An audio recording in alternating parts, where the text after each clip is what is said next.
Olá, amigos e amigas fãs de Elvis Presley. Hoje, os bastidores do filme Kissing Cousin.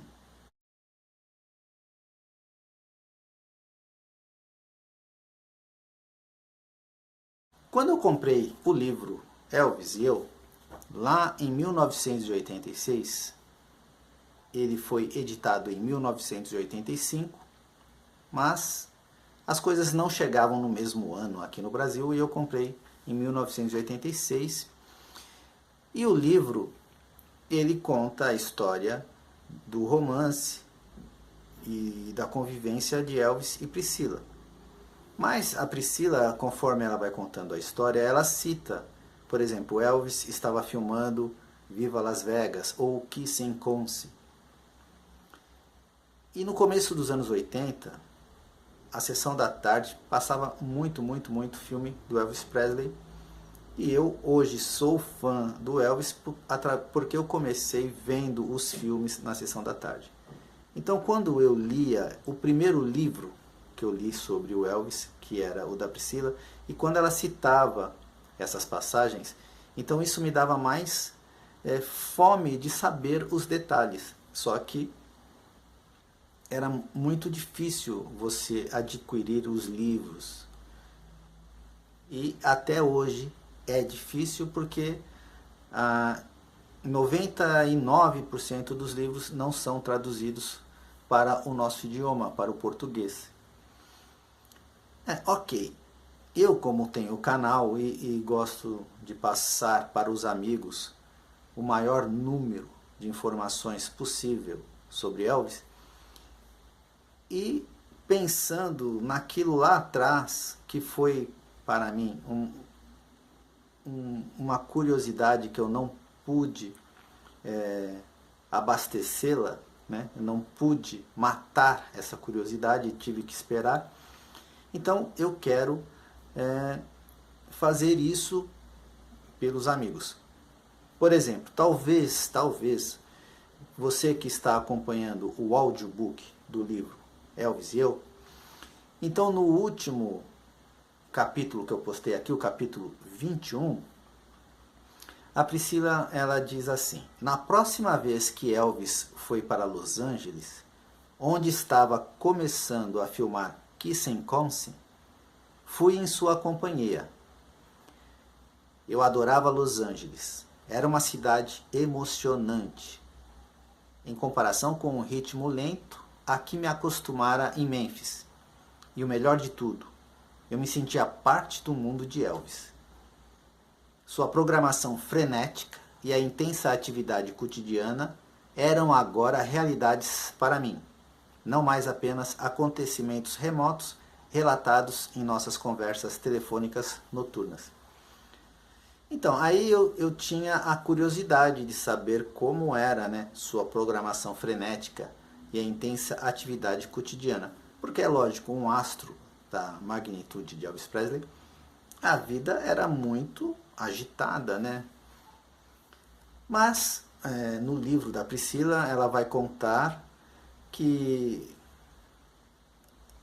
Anne Margaret supostamente teria dito a um jornal londrino que eles estavam noivos e marcariam o casamento. Elvis fica nervoso com isso e diz para a Priscila: você tem que voltar para Memphis. E ela, quem está acompanhando o livro, já sabe, já tinha ficado brava porque Elvis não levou ela durante as filmagens de Viva Las Vegas, o filme anterior ao Kissing Cousin, com Caipira Não Se Brinca, que ele estava prestes a filmar. Bom, resumindo, ela teve que voltar mesmo, mas e aí? Elvis ficou, né? Então é isso que eu quero passar para vocês através do texto de Sonny West, do seu livro de 2007, Elvis ainda tomando conta dos negócios. Então vamos saber mais ou menos o que ocorreu. Vamos ao texto. Viva Las Vegas foi um dos maiores filmes de Elvis de todos os tempos. O impacto do filme na Cidade do Pecado, mais de 40 anos após seu lançamento, é notável. Fotos de Elvis e Anne cantando e dançando adornam as paredes de muitos cassinos de Las Vegas hoje. Kissing Cousins foi o extremo oposto. Com todas as distrações de sua vida, não tenho certeza se Elvis leu o roteiro antes de concordar em fazer o filme. Claro, ele teria que fazer o filme de qualquer modo, pois não tinha a aprovação de roteiro em seu contrato. Ainda assim, foi de longe o pior filme dele. Elvis se apresentou para trabalhar em Big Bear, Califórnia, em meados de outubro. Aninhado na Floresta Nacional de San Bernardino e a aproximadamente 2.000 metros de altitude, o local oferece vistas deslumbrantes das montanhas do lago Big Bear. Então, pessoal, há algumas fotos para a gente se inteirar do local deslumbrante onde Elvis foi filmar. Com caipira não se brinca.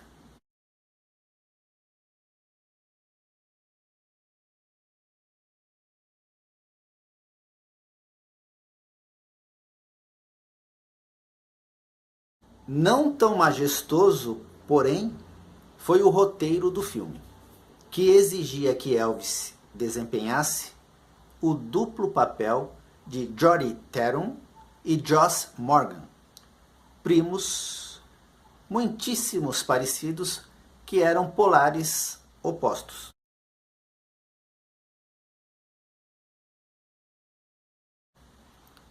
O enredo pedia que o sofisticado soldado Jody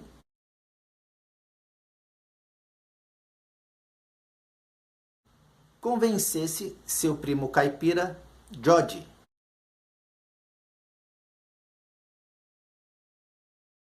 A co-star de Elvis era Yvonne Craig, que já havia estrelado com ele em Ed Rabbitt World Fair. No Brasil, loiras, morenas e ruivas.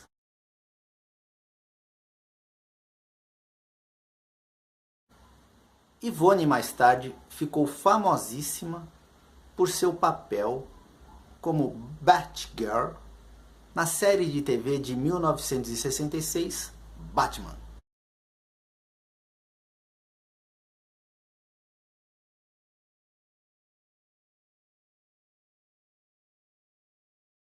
Ex-bailarina, ela tinha um corpo sexy e voluptuoso para combinar com sua beleza.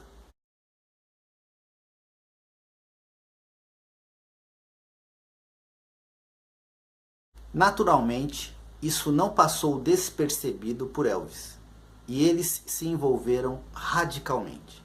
Ele também retomou seu caso com Annie Helm, sua co-star em Follow That Dream.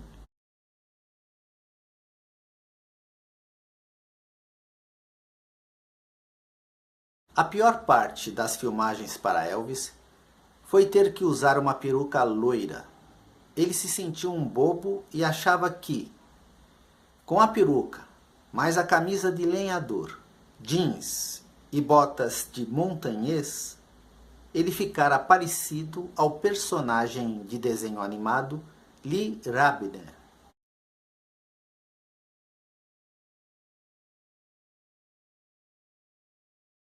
Mais de uma vez ele teve que ser convencido a sair do trailer caracterizado. Não ajudou em nada quando o Coronel Parker passeou pelo estúdio usando uma peruca semelhante à que ele recebeu do departamento de guarda-roupas. Todos riram, menos Elvis. Para agravar a frustração de Elvis, estava o fato de o produtor Sam Katzman. Pessoal, lembra que eu falei que a Priscila foi com Elvis e depois teve que voltar? Na foto a seguir, vamos ver Priscila, Elvis, o coronel Tom Parker e o produtor Sam Katzman.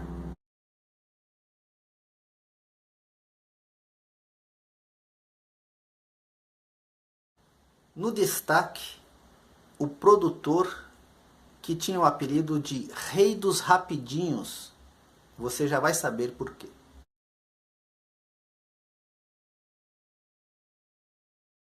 Sam Katzman era conhecido na indústria como o Rei dos Rapidinhos. Ter aprovado um orçamento de 800 mil dólares e agendado apenas 15 dias para as filmagens, obviamente a qualidade não estava sendo considerada. E quando o coronel tentou acalmar Elvis, dizendo que seria como filmar um programa de TV, Elvis não ficou satisfeito. Ele sentia que todo o negócio estava enganando os fãs.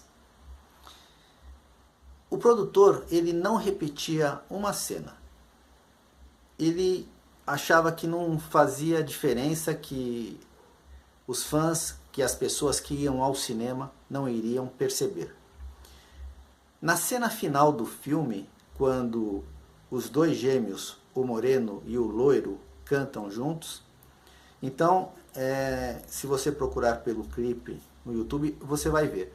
Quando o moreno está de frente, o loiro está de costas. Aí então, quando o loiro vira de frente, o moreno vira de costas.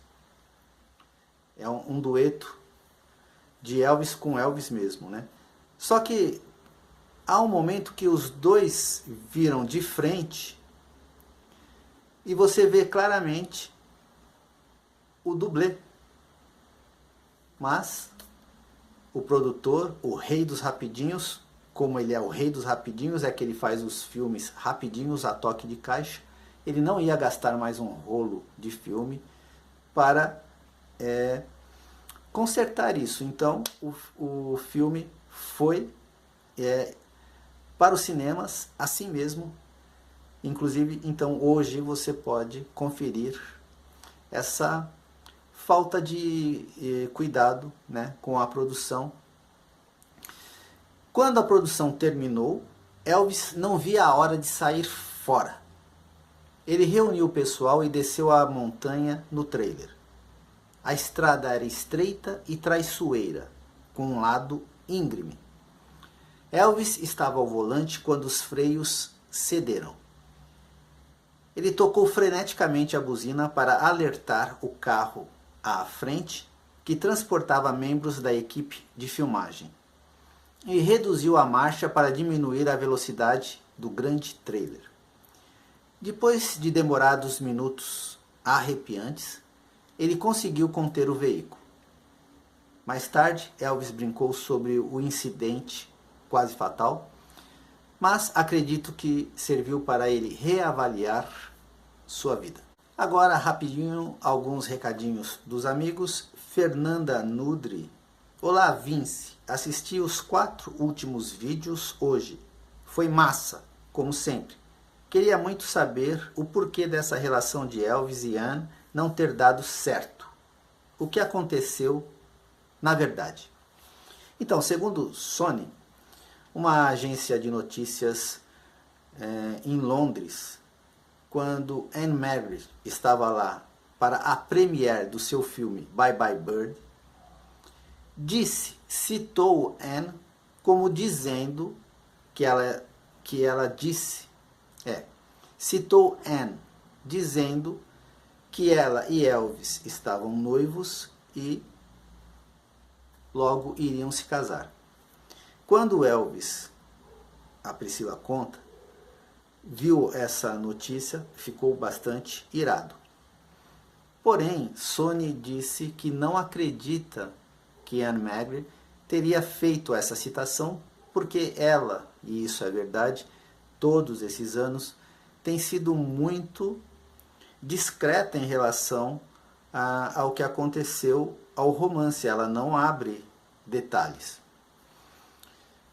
E a sua pergunta, por que acabou? Sony disse que Elvis nunca contou o motivo para nenhum deles. Mas ele suspeita que Elvis, como tinha dado a sua palavra ao capitão Bollier, o pai de Priscila, que casaria com ela, então ele não voltaria atrás. Ele completa dizendo: Elvis podia não ser monogâmico, mas ele era um homem de palavra. Pessoal, eu fico por aqui. Volto semana que vem com mais um capítulo do audiobook. Um ótimo final de semana a todos. Elvis Forever.